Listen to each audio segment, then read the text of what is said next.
अस्सलामुअलैकुम जी। Fundamental of physics Halliday Resnick Walker का 10th एडिशन है। Chapter 38 photons and the matter waves problem 66। वो कहते हैं इक्वेशन 38 2.5 में दोनों टर्म्स हैं ए और बी आती हैं जिनको हम साइन नॉट से रिप्लेस कर देंगे। वो कहते हैं इक्वेशन हमें डिस्क्राइब करेगी सुपरपोजिशन दो वेव्स का जिनका एम्पलीट्यूड तो इक्वल है मगर वो अपोजिट डायरेक्शन में जा रही हैं। तो ये स्टेशनरी वेव्स वाली एक तरह से स्टोरी बन रही है।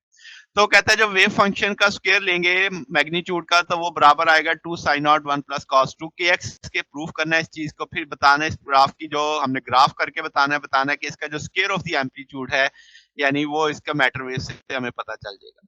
फिर वो कहता है कि नोड जो है स्टैंडिंग वेव्स के वो साबित करने के इस पॉइंट पे लाई करते हैं, लैम्डा डी ब्रोगली वेवलेंथ को जाहिर कर रहा है। फिर वो कहता है इसी तरह का expression now most probable location for the particle. तो जाहिर है वेव फंक्शन की हमने जब प्लॉटिंग करनी है तो उसमें से किस जगह पे वो हो सकता है। तो जनाब हमें इक्वेशन है 38.25, इसमें ए और बी को रिप्लेस कर देंगे किससे, साइन नॉट से। साइन नॉट कॉमन ले लेंगे, फिर हमने माइनस योटा ओमेगा टी भी कॉमन ले लिया, हमने एक्स को अलग कर लिया इस तरह से। तो अब ये एक ऑलर फार्मूले के लिहाज से हमने इसे ओपन कर लिया।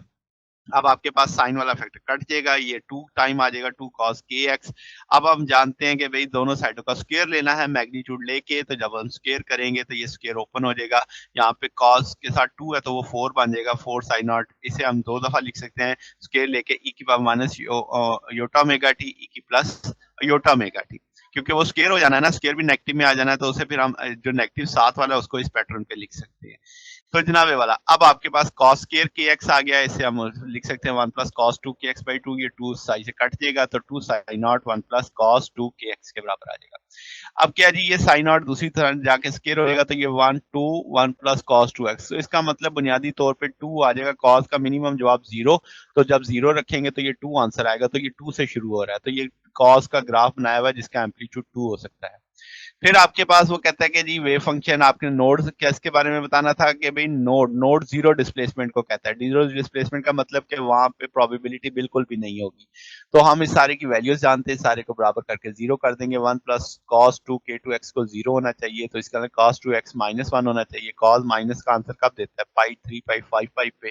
तो इसका मतलब हम लिख सकते हैं कि भाई आपके पास k जो है 2 पाई बाई लैम्डा है, तो आपके पास यहाँ पे 2kx जो कॉज है उसको हम लिख सकते हैं 2n प्लस 1 पाई। यहाँ पे k की वैल्यू आ गई आपके पास 2 पाई बाई लैम्डा, पाई पाई से कट जाएगा, आइडेंटिकल फैक्टर कट जाएंगे, तो x जो यानी नोड की पोजीशन है 2n प्लस 1 लैम्डा बाई 4 आ जाएगी। फिर अगली चीज उसने हमसे पूछा मोस्ट प्रोबेबल, तो हम कहेंगे कि जहाँ पे ये इसका जवाब मैक्सिमम आएगा तो मैक्सिमम वहां पे आएगा जहाँ पे कॉस का जवाब मैक्सिमम होगा। कॉस का मैक्सिमम जवाब 1 पे होता है, तो 1 कहाँ पे होता है, जब थीटा 0 2 पाई 4 पाई होता है। तो इस सारे को लेकर सॉल्व कर लेंगे उसी तरीके से।